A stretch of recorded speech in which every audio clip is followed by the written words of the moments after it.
Life Anew, they've come in and just changed the whole culture of the school.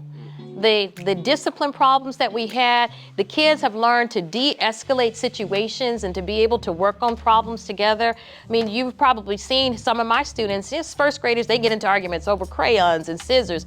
I don't have to jump in and intervene. Now I simply step back and they put together those skills that Life Anew has taught them, the coordinators have, and it makes my job a lot easier. I can work on the fun things like doing the TV news program in our school as opposed to talking to two kids who got into a fight over a green crayon. Yeah, I think it really goes down to like this idea of punitive justice versus like restorative. So instead of punishing a kid and saying like, you made a mistake and like it's over, like you're punished for the day, it gives them a chance to see it differently and to make a different decision. And so I appreciate that as opposed to just removing them from the class, removing them from the learning. I think that does damage in its own, whereas if they're able to actually resolve the issue, then they can get back to the learning, what they're here for. Like working with Daisha and working with Rebecca in the past, like have taught them not only how to like resolve conflict with themselves and like model having a circle, but then I've been able to see kids take on that process themselves. Maybe they didn't have like an actual circle, they didn't necessarily like follow, you know, kind of the same routines, but they were able to say like, hey, when you said that, it made me feel this way, and like next time don't say that or say this instead. And I feel like those being Life Anew, being able to model that, me being able to understand how to then do the same, and then the kids being able to kind of take on that style of communication has really benefited them. And if it were on every campus, we would not be seeing a lot of the issues that we're seeing these days.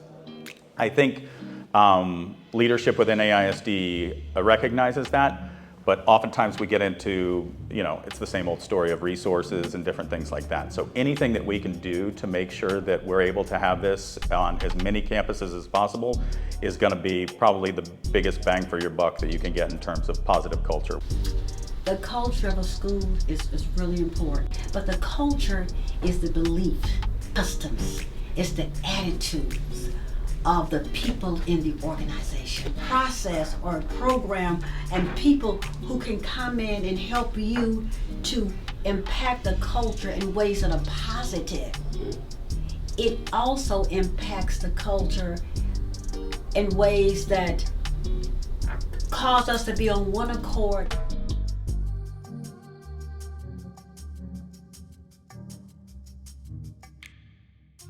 Well, one thing that Life Anew has done is it has put together people that don't normally work together. You go to a Life Anew meeting, or you go to a I Have a Dream meeting. You see black people and white people and Hispanic people all working together to address the problems of community. I mentioned that Sherwin was really the pilot. I mean, Sherwin was piloting the ship, if you will. And he was putting all this stuff together.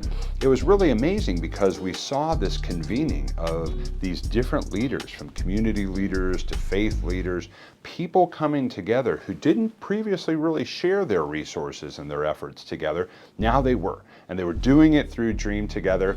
And frankly, I didn't know how it was going to go, and it was a smashing success. Sherwin and I are part of Dream 2030, and I think Dream 2030 has everything to do with the mission and vision of Life Anew, in that it's connected, in terms of what we want for people in the Austin community. It's funny, Sherwin walks in a room and you also get this just really strong passion from him that he's marrying together, the connection between faith and the community and creating a good quality of life. And you want to work with him. So it was really easy the minute we got to know each other for me to want to do whatever it was he was working on. We started working in the area of restorative justice. When we started talking, the NAACP was taking a resolution through its national process. So now the NAACP has endorsed restorative justice. The NAACP understands that it is more influential and more important not to send kids home when there's a problem, but to keep them in a structured environment, to put people around them that they can relate to get them a mentor, to get someone to address tutorial problems, because we want that to be a model for all of our Title I schools. They have put resources, they have put people, they have put folks in that can relate to the students that are in that community because they're from that community. Government cannot find all the answers. And I come from government. I worked in local government, and I continue to consult and work around public life and government. And I've been told that so often. We need faith leaders involved. We need community leaders involved, and we need them to come together. But I can't think of another initiative where it's come together so swimmingly and things are working so well, and there's so much productivity as what Sherwin and the Life Anew team has been able to accomplish. They're doing exactly what we have heard national leaders and statewide leaders say for a long time, but now they're actually doing it. So what we have to do is continue to support a good thing. We need Life Anew. We need Sherwin Patton and the work they're doing. We want all of the citizens in the city of Austin to not only survive, but to thrive. And that's the on-the-ground work that I see the people who work for Life Anew doing. You know, mental health counselors, really understanding, not being afraid of people because they're homeless, right? Not being afraid of someone because they've been incarcerated or in prison, right? But seeing the humanity in people is really key. And I would like to see that work expanded, right? We realized there were some gaps in service that were harming people. It wasn't intentional. It wasn't like we were setting out to do these things, but there were some blinders that we realized on a local level, but there were also some that we were kind of subject to from like a national level about how vaccine and testing and things rolled out. And so the leadership team and I promised ourselves that we would never do that again. Like, as much as possible, we are gonna mitigate that harm and do better for our community. I honestly say that my diverse team of executives, they believe in this work. They want to do this work, and they've decided with me that we're going to do this work because that's how the community needs us to stand up.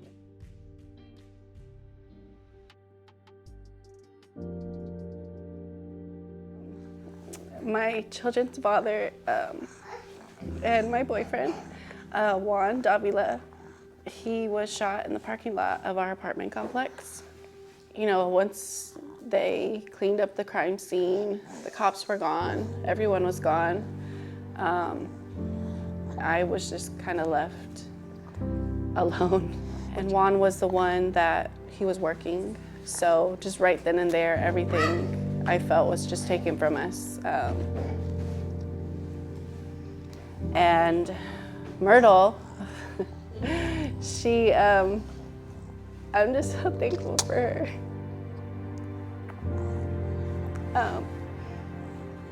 Because it was just a lot more losing my partner and my children's father. It was, losing my home, my income. The main thing was I didn't have anybody to help me move. I let Myrtle know that this is what I need, and she made it happen right away. Myrtle's prayer is amazing. And she just really encouraged me, to give up. I have kids counting on me. And for Christmas, we got these toy bead guns. Gel blasters. Yeah, gel blasters. They're called gel blasters. So what happened was we were outside playing with them. So then we're about to come in, and then these whole bunch of police pull up. And I remember, that's I remember, 10, 11 police officers. And I heard someone, "Get with the neon hoodie, come towards me." He's like, "Come towards me with your hands up." I look at my aunt and my mom. My mom says, "Just do what they say. Just do what they say." So, and I'm like, yes, sir. Please don't shoot me, please. And then after that, we go home. And then me and her just go to my room, and I'm like, frick, dude, they almost freaking shot me. There's no freaking way. and Mr. Reese specifically reached out to us and offered services and just let us know that they were here, you know, like the community was behind us. And he just kept on messaging and kept on messaging. Until we met in person, he was on my line, and he never let us forget him. They never let us forget that we have people behind us. So what was happening was we experienced the third shooting in the apartments that impacted the kids. And what I mean by that is one of the kids was shot 4 times. When this last shooting happened, I decided to try and research what organizations. I wanted to form a Black and Brown coalition to come and work with the students and support the students, people from their own communities, right? So far, Life Anew has come, met with the principal. We had a restorative circle already for some other violence that was escalating here among the kids. Life Anew also came in an organized way, understanding exactly what they do, very structured and organized.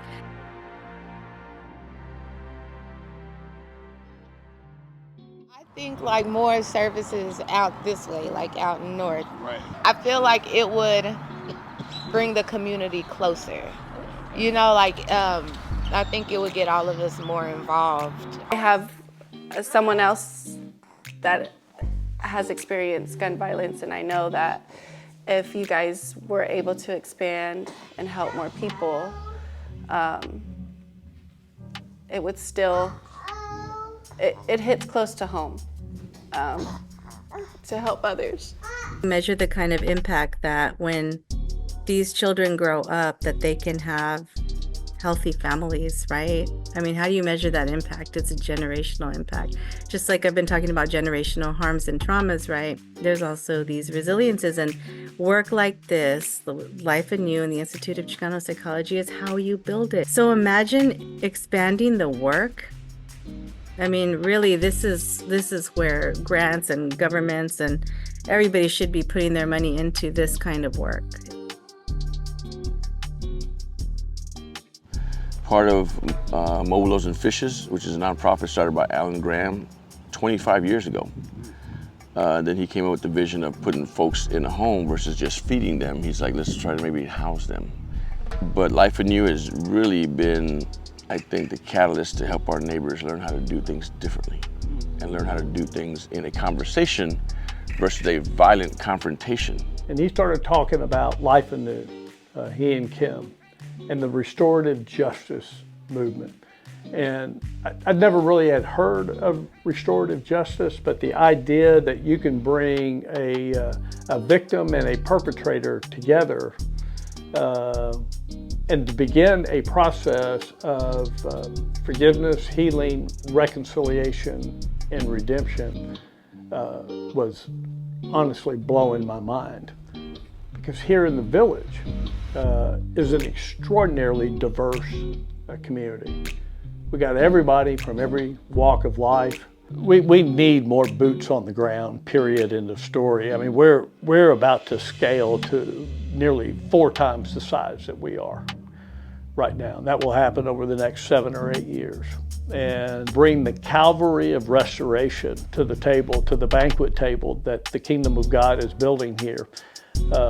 In order to ensure that what we are building collectively as a community, not only us here within Community First Village, but the entire city and county, how do we collectively come together to ensure that this remains a safe, peaceful environment where people can live a full, productive life. That's critical. It would make a big difference.